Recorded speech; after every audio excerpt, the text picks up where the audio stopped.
Welcome to the It's Time podcast with your host, Professor Dale Feinauer, from the University of Wisconsin-Oshkosh College of Business Graduate Programs.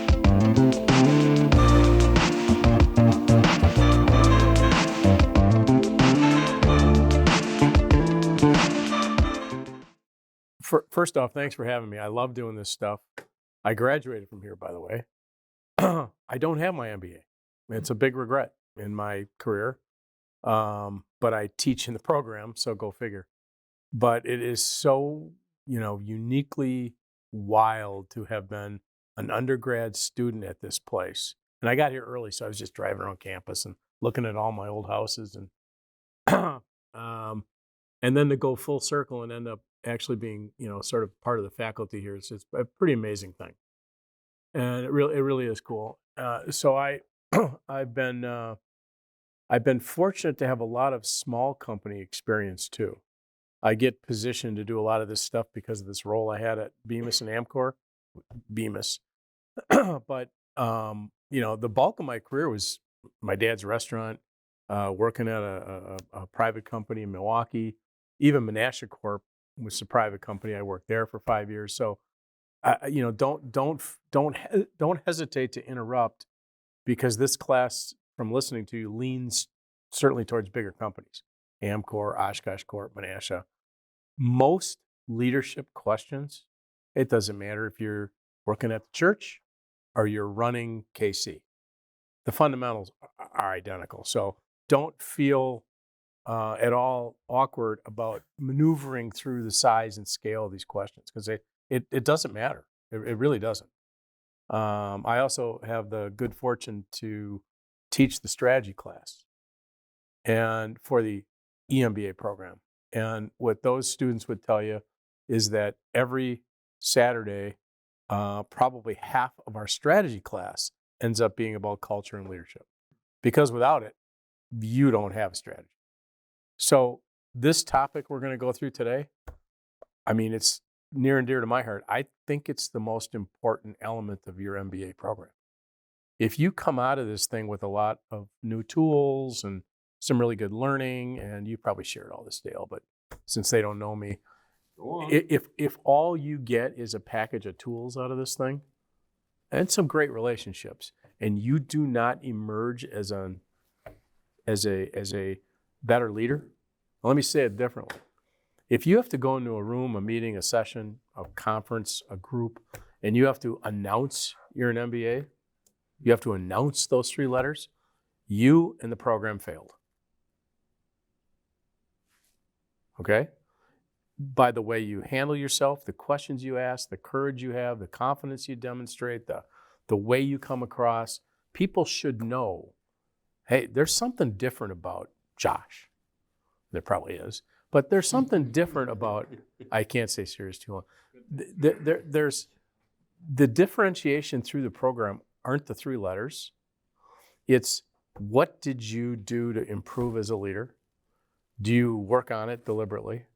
And that's ultimately how you differentiate, not being able to do, cost accounting a little bit better, or have a little bit more fine-tuned understanding of HR, or being able to, reconcile some regression analysis. Those are all good. They will not differentiate you. The leadership element of your careers, and so few of us work on this.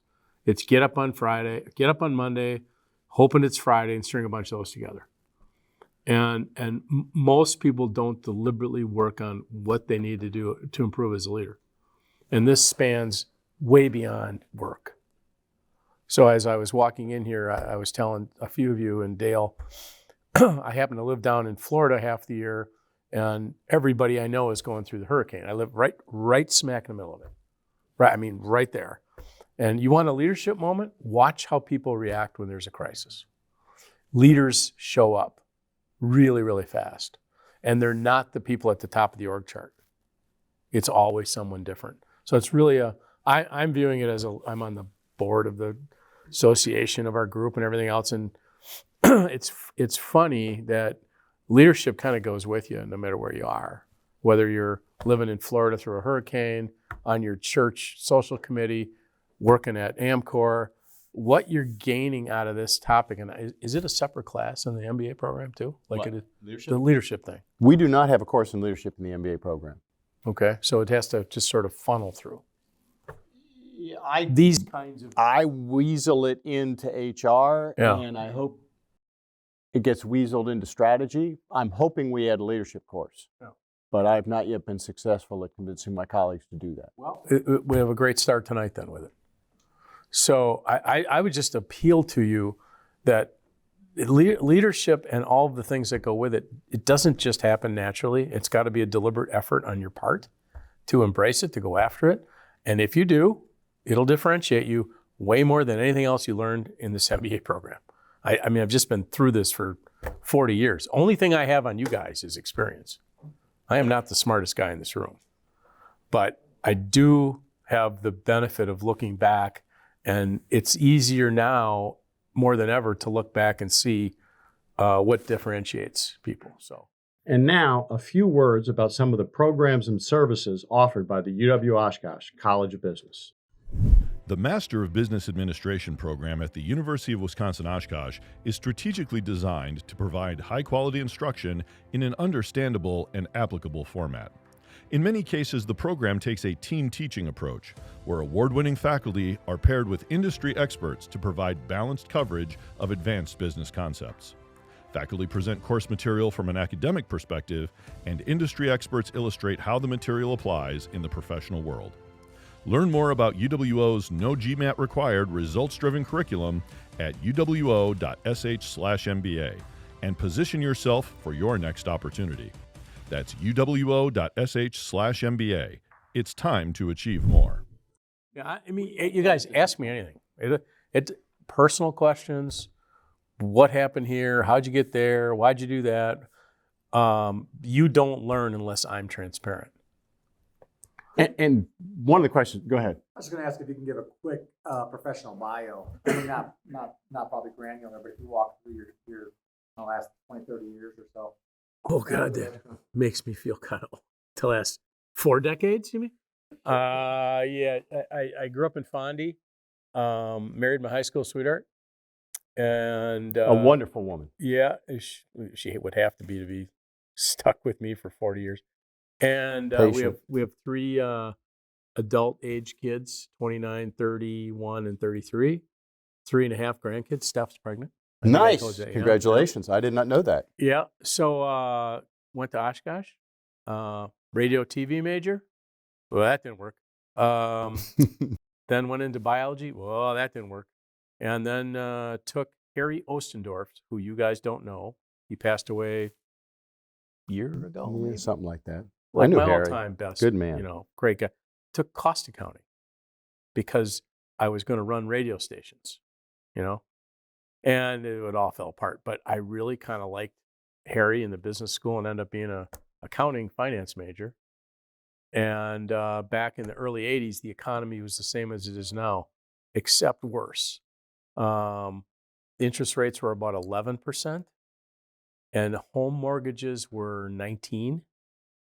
You remember this, obviously. Oh, yeah, I This remember. is 1980, 80, 81, 82, 83, that time frame. Nobody got jobs. So there are like 75 accounting grads, like 6 of us got jobs out of like less than 10%. And so I ended up working at Arthur Andersen, which is, talk about greed, that's a whole nother class. But I worked at Arthur Andersen for 10 years, 5 of it at Andersen Consulting, which is now Accenture, doing all kinds of stuff. Then from there, I went to work for one of my clients and got a taste of running stuff and never looked back. I was always a crappy accountant. I never was any good at it. I could sell work. The consulting side went well, but as a pure accountant, it was not my deal.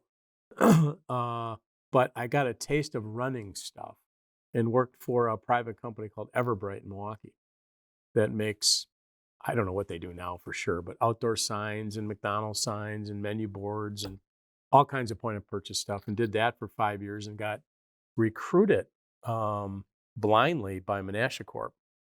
And then worked at Menasha for 5 years as president of a bunch of their businesses. And while I was going through the Menasha Corp journey, we had 4 CEOs in 5 years.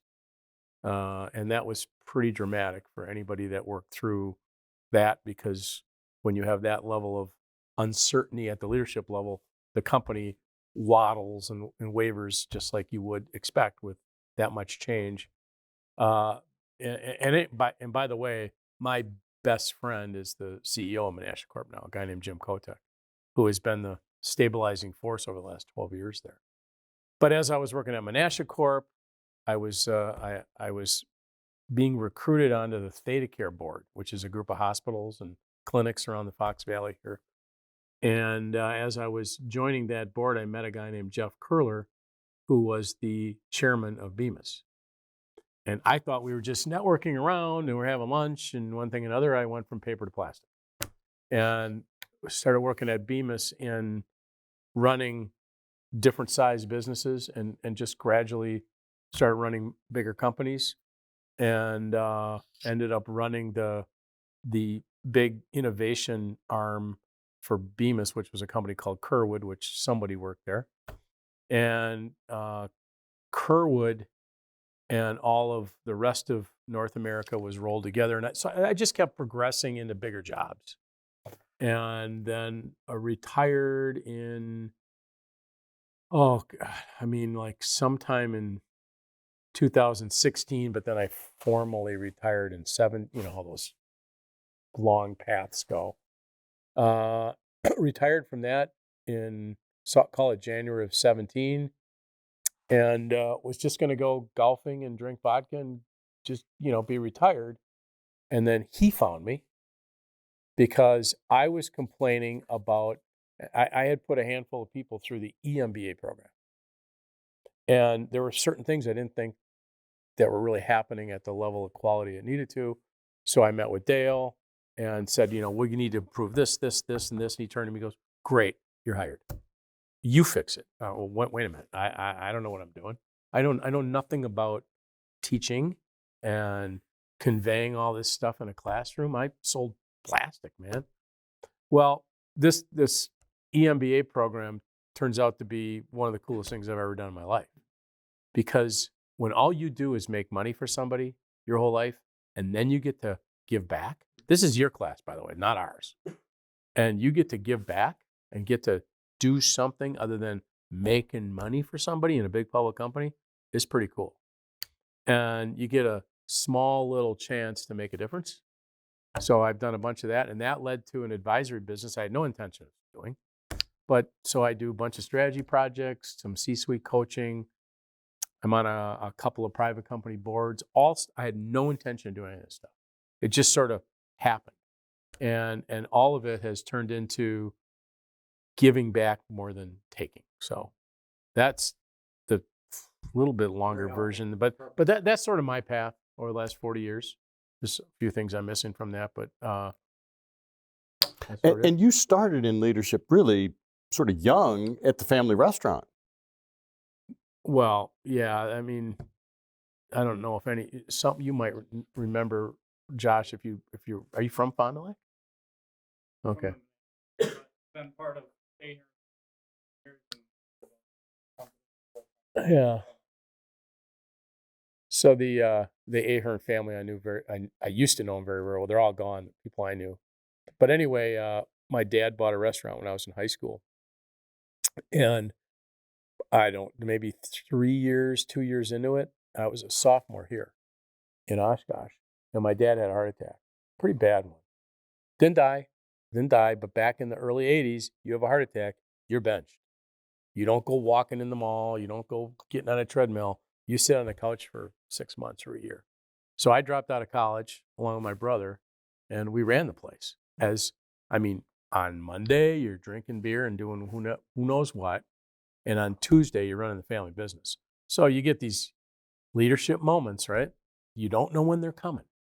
And I sure didn't expect that one, but I think it was the inflection point in my life, because I was just a dumb shit college kid, like we all were at one point, other than you.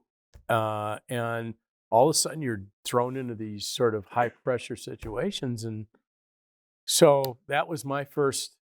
Hey, when I was a junior in college, I also was running a restaurant. I know you were. You know, that's what leads to all this stuff. If you just don't know where it's going to come. You know, I was on the TSIS school board for 3 years, Catholic school board.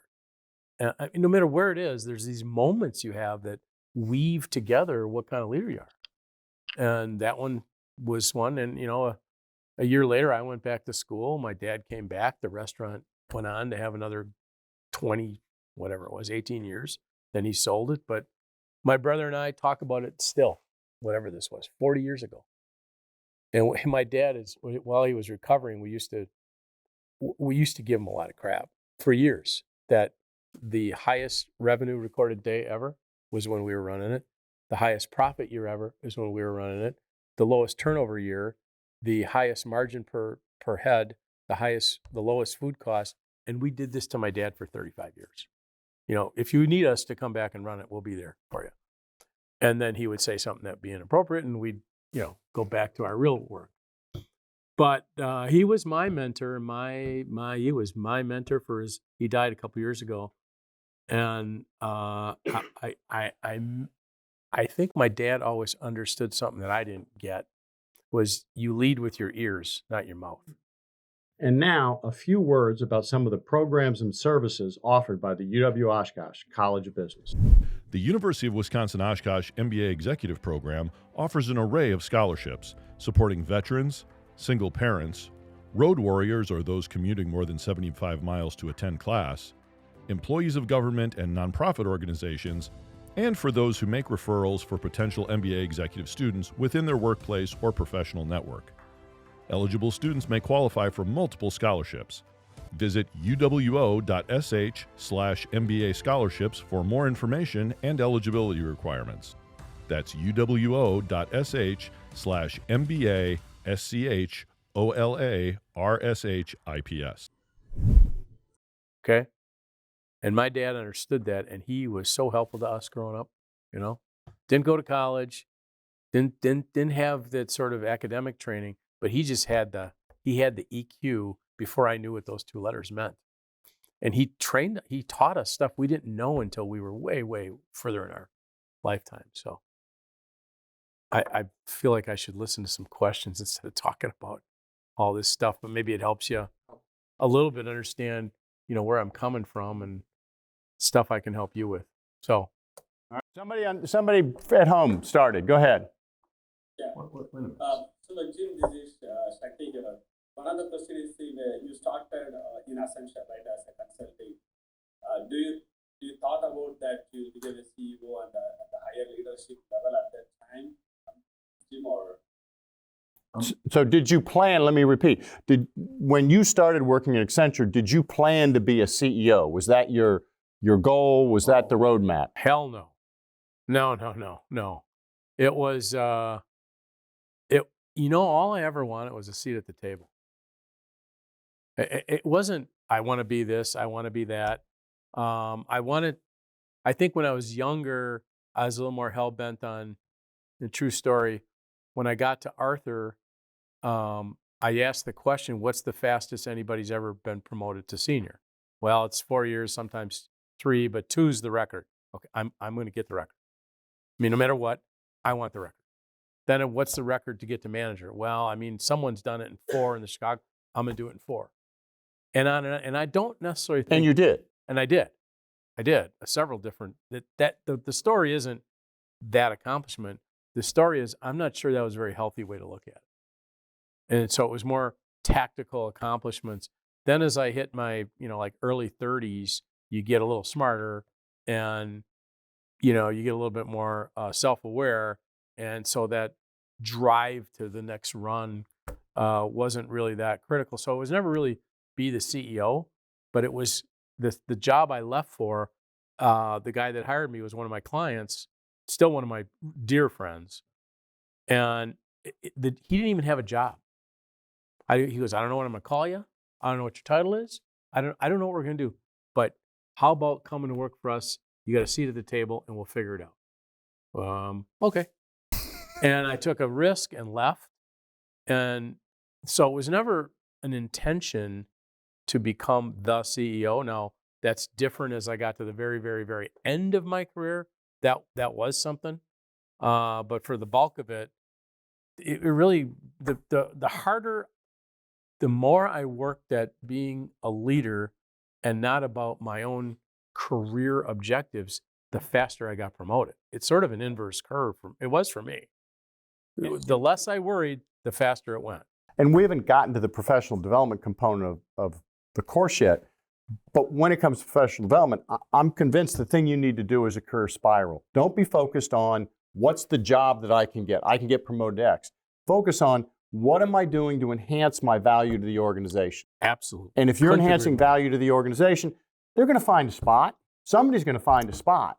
And if you focus on a career ladder, who knows, by the time you're ready to get promoted to that job, company will reorganize and that position won't even exist. Well, that and the environment is completely different than the one I grew up in. You know, you've got, 70% of the U.S. workforce wanting to quit their job. We got, 60,000 thoughts a day. That's how many thoughts you have a day. What percentage of those are negative? 80. 80% of your 60,000 thoughts a day are negative. So you got to keep in mind some of this stuff as you go forward. The job's going to change all the time. So finding the right company with the right culture that allows you to grow is way more important than the job you take. Particularly with the level of negativity in the world right now and the number of people quitting. I was at one of my new clients this week, and they've actually it's one of our former students, Dale. Oh yeah, who I mentioned to you. But I don't want to get into the names because it's recorded here. But anyway, they built a very large teleservice business, and they have about 600 employees. And I went to visit their office.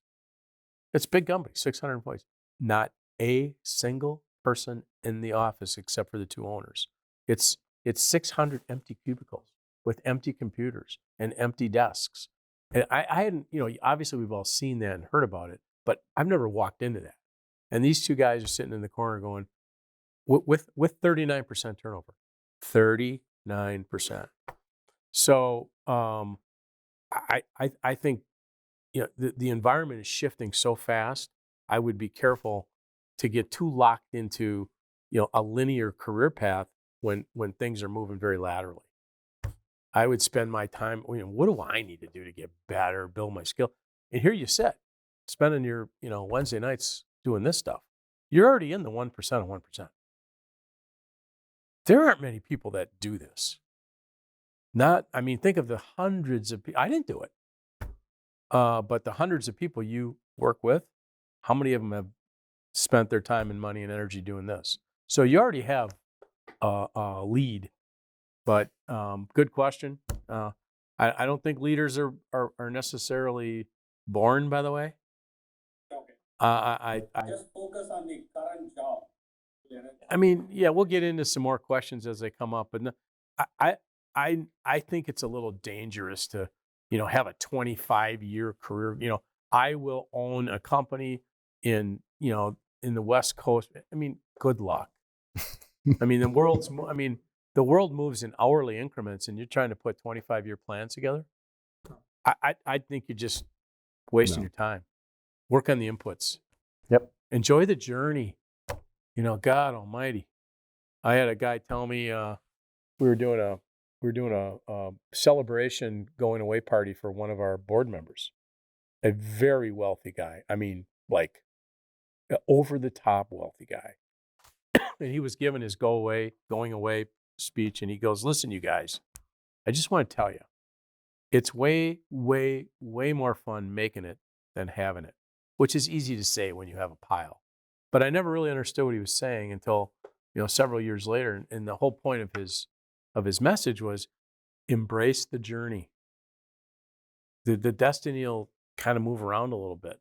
Embrace the journey. Don't get completely wrapped around the axle and, well, I didn't get promoted in 2 years, and I didn't get this, and I didn't get that, and where's my seat at the table? Those are the wrong things to worry about, I think.